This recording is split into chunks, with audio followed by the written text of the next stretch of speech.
Bonjour. J'aimerais vous parler d'un sujet qui est quand même important. C'est quelque chose que j'observe beaucoup dans la société en général. Donc, c'est vraiment l'attitude psychologique de performer. Donc, on parle vraiment de performer dans la forme. Alors, j'aimerais ça qu'on regarde ça un petit peu ensemble, qu'on en comprenne les rouages et l'occulte. Alors, quelqu'un qui veut performer dans la forme, hein, peu importe dans quel domaine de sa vie, euh, il va vraiment travailler avec deux aspects. Le premier, ben, il est évidemment dans l'illusion du libre arbitre parce qu'il considère que ses actions vont avoir un effet direct dans telle direction par rapport à la forme.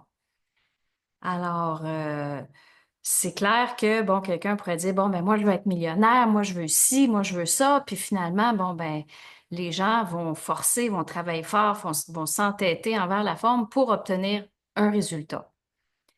La deuxième chose qu'il faut, ça ne veut pas dire que ça ne marchera pas, on s'entend, mais on va comprendre rapidement que ça reste une attitude psychologique face à la forme. Puis finalement, ben oui, c'est toujours l'esprit qui décide de la résultante. Alors, c'est pas parce qu'on va travailler fort qu'on va réussir, hein. On a tous déjà fait l'expérience d'événements dans lesquels on a travaillé fort, puis ça n'a pas fonctionné. Puis on était certain que ça fonctionnerait. On a investi beaucoup d'énergie, beaucoup d'argent parfois aussi, puis ça fonctionne pas. Alors, c'est pas parce qu'on a mal fait ça, c'est parce que c'est l'esprit qui décide de la suite des événements, tout le temps, tout le temps. Alors, l'esprit décide de ce qui va se produire dans la forme, aujourd'hui, demain, après-demain, le mois prochain, dans un an, et ainsi de suite. Alors, celui qui est dans l'attitude psychologique de performer, on disait illusion du libre arbitre qui est très forte. Puis deuxièmement, ben, on va comprendre que le processus de la réflexion mentale va être très forte. Donc, l'attitude, donc, je vais réfléchir, ah, je vais le faire comme ci, je vais faire comme ça, je vais m'entêter envers la forme dans cette direction-là, je vais le faire comme ça, puis ça va fonctionner. Des fois oui, des fois non. Mais dès qu'on parle de performance, ben, il y a toujours ces deux aspects-là qui sont en arrière. Euh, on va regarder des exemples pour que ce soit plus clair. Alors, par exemple, quelqu'un est sur la route, hein, on est au volant d'une voiture, puis on veut arriver à telle heure, à telle vitesse, on est arrivé un peu en retard, donc là, il va falloir pousser sur l'accélérateur un peu plus, par exemple. Puis alors, finalement, qu'est-ce qui se passe? Ben, la personne est un peu pressée, après être un peu impatiente, stressée. Puis finalement, ben, elle a besoin de performer dans un contexte où est-ce qu'elle a moins de temps. Ben, est-ce que c'est un contexte favorable pour rencontrer l'esprit? Ben, pour la plupart des gens, pas vraiment, parce que, ah ben si je tourne là, le doigt d'honneur à un, doigt d'honneur à l'autre, tasse-toi, tu me ralentis. Donc, on comprend que tous ces comportements-là psychologiques, pour pouvoir atteindre un objectif dans la forme, viennent éloigner le rapport avec l'esprit. Donc, il y a vraiment une différence entre l'attitude psychologique de l'ego et le mouvement de l'esprit dans l'ego. Si on est avec notre esprit sur la même route, qu'est-ce qui va se passer? Ben, on va être en contact avec l'esprit. Si on vit une tension par rapport à l'heure, ben, on va faire un contact télépathique avec l'esprit et dire, Hey, qu'est-ce qui se passe? Tu me mets des gens qui me ralentissent, puis quand au fond je suis en retard, qu'est-ce que je dois comprendre? Lui va dire probablement, il faut que tu comprennes que faut que tu prennes ton temps. Il y a une police là-bas. Si tu es trop rapide, tu as tendance à moins me parler. Alors, il peut y avoir toutes sortes de choses qui se disent entre l'ego et l'esprit. Moi, quand je suis en voiture, ben, il y a évidemment toutes sortes de choses qui se passent. Par exemple, je suis sur la route, il y a un panneau que j'aime pas au Québec, on voit une moto dessus. Je me rappelle pas ce qui est écrit sur le panneau, mais la motocyclette en question, il y a une moto, il y a quelqu'un là, qui conduit la moto, il y a un casque, puis quand on est dans un certain angle ou un certain niveau de lumière, bon, on dirait vraiment un diable sur une moto avec deux cornes. C'est très particulier, puis à chaque fois que je vois ça, ben moi, je détruis toute l'énergie qui a permis que ça se fasse comme ça, parce que c'est clairement pas un hasard, là. Ça fait des années que ce panneau-là existe, puis à chaque fois, il me dérange. Donc, à chaque fois qu'il me dérange, bon, ben, moi, j'envoie l'énergie à l'esprit. À chaque fois qu'il y a ci, qu'il y a ça, je suis tout le temps en contact avec l'esprit. Puis ma vitesse, ben, va pas être en fonction d'une norme sociale, d'un paramètre. Bon, ben OK, on a le droit à telle vitesse maximum, mais il y a tant qui est permis, alors je vais rouler à telle vitesse. Ça, c'est tout du mental. Mais au fond, la réalité, c'est quoi?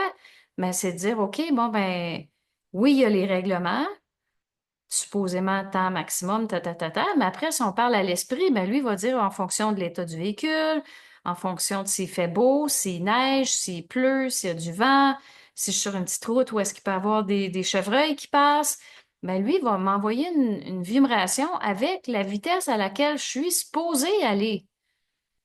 Puis c'est très difficile d'écouter cette énergie-là parce qu'il y en a toujours un en arrière qui est dans la performance. On comprend? Donc, il dit, ah, mais là, je suis en retard, il faut que j'arrive, il est dans la performance, dans l'illusion du libre-arbitre.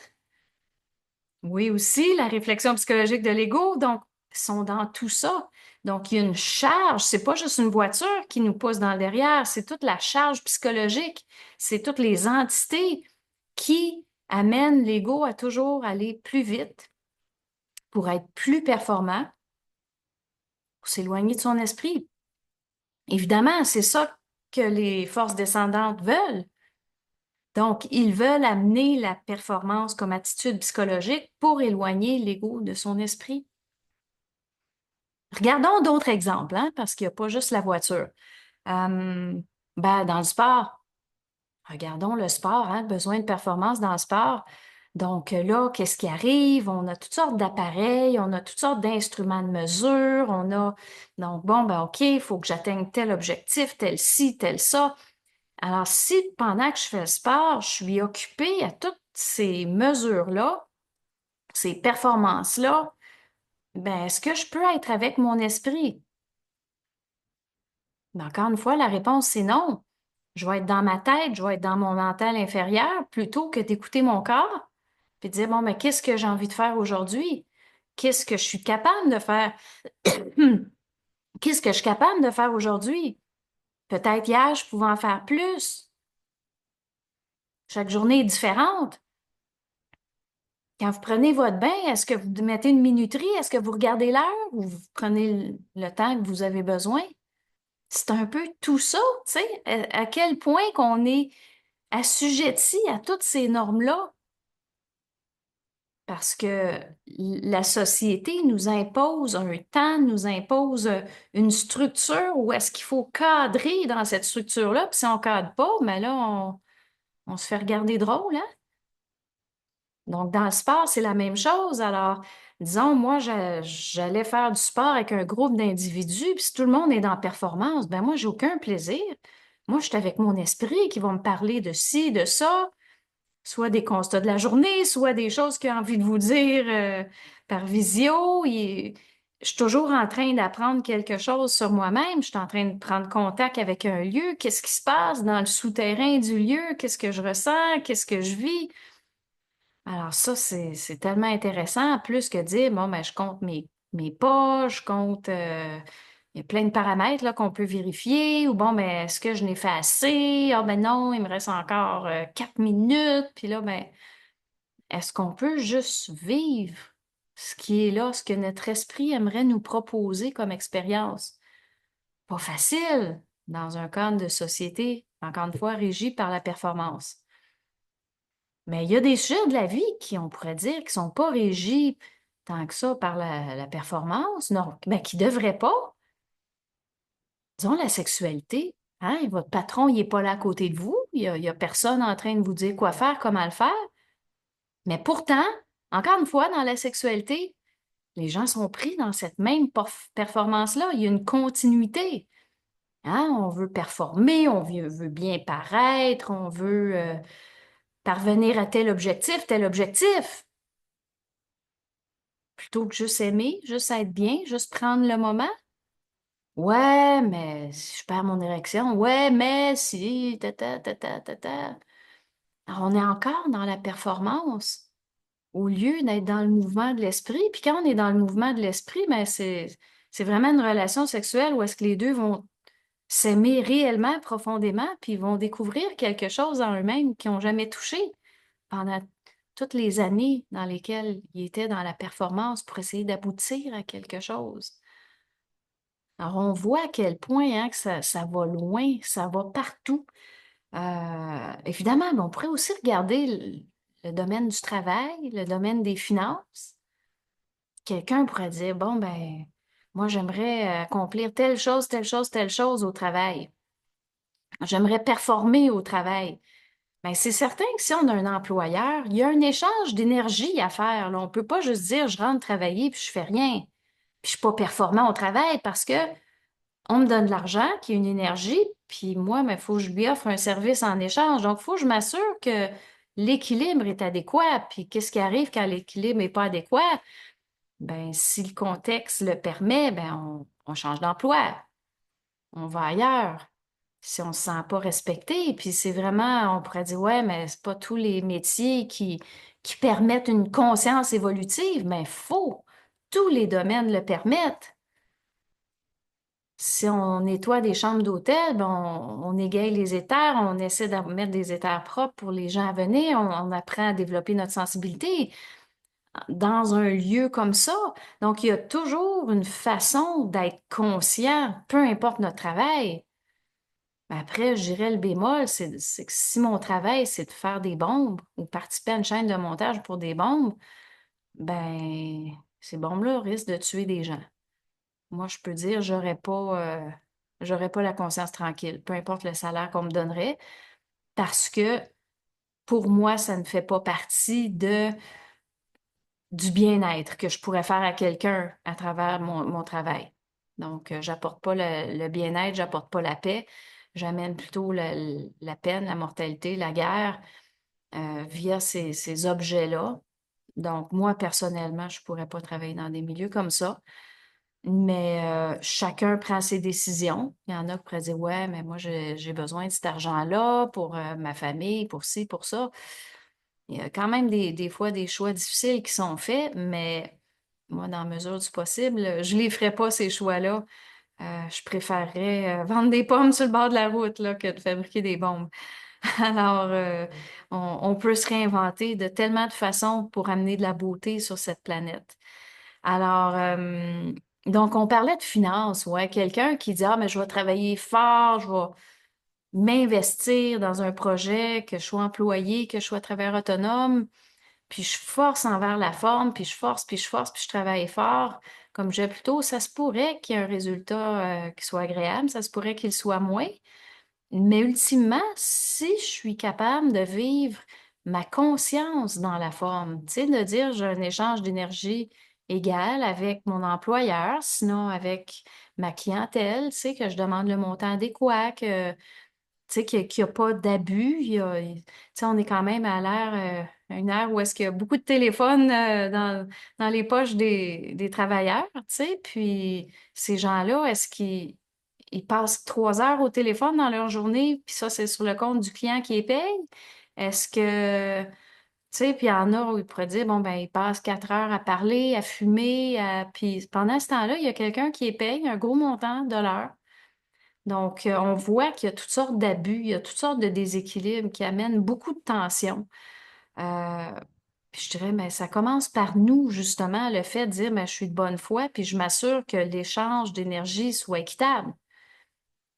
Ce que je donne, ce que je reçois, c'est égal. Sinon, on se génère des charges karmiques. Puis, une fois que ça c'est fait, qu'on est de bonne foi, qu'on prend conscience des échanges d'énergie, ben après ça, on reste en lien avec notre esprit. Pendant le travail, il y a plein de façons d'y parvenir. Puis, si je suis capable de faire des rapports de force quand ça va moins bien, quand je travaille, amener toujours plus de beauté dans mon travail, peu importe ce que je fais, que quand je quitte, il y a quelque chose de plus que quand je suis arrivée. Donc, de vraiment le travailler dans cette optique-là, rester en lien avec l'esprit, mais qu'est-ce qui arrive? Mais là, je vis une évolution réelle. Donc, ma conscience grandit. Alors, j'ouvre la porte à un retour aussi véritable. Donc, mon esprit va pouvoir m'amener un retour dans la forme que oui, je pourrais avoir sans esprit, mais sachez que si vous commencez votre initiation solaire, il y a des bonnes chances que votre esprit va vous demander un investissement avec lui avant de vous donner trop de retours. Ça, je le vois très souvent. Alors, au lieu de dire, bon, ben, je vais forcer dans la forme, je vais performer dans la forme, je vais m'entêter dans la forme, ben, je vais travailler avec mon esprit à travers cette forme-là, tout en maintenant un échange, hein, que ce soit intelligent, puis qu'il y ait de l'amour pour l'autre. Puis, je vais laisser mon esprit apporter ce qu'il a apporté dans ma vie, parce que je n'ai pas de libre arbitre malgré l'illusion qui est bien parfaite. Alors, c'est vraiment là qu'on voit tout le piège de la performance lorsque l'attitude psychologique, en fait, de performance vient me sortir du rapport à mon esprit, vient me sortir justement d'une évolution de conscience possible. Alors, la société en général est comme ça. C'est pas facile de vivre avec une conscience différente, avec toute cette pression-là extérieure qui vous amène à vouloir performer au travail, performer dans les sports, performer dans la sexualité, performer partout. Parce qu'il y a comme vraiment deux rails, tu sais. Il y a le rail de l'énergie de l'esprit qui vous traverse. C'est celui-là qu'il faut prendre, faut suivre ce mouvement-là. Puis il y a le rail qui est l'ego, qui est dans l'illusion du libre arbitre, qui force, qui force, puis qui va se réincarner parce qu'il est continuellement assujetti par des entités. Alors, comment savoir si mon élan vient d'entité ou vient de mon esprit? Ben, je dirais quand ça vient de notre esprit, c'est vraiment un élan sous-jacent. Puis on le sait parce que l'origine du mouvement provient de nous-mêmes, provient d'un besoin profond qui est de nous rencontrer nous-mêmes pour faire évoluer la forme et non vraiment viser la forme comme telle. Puis toute la société va essayer de vous refaire regarder la forme, décortiquer la forme pour performer davantage. Quand au fond, la conscience, c'est pas ça.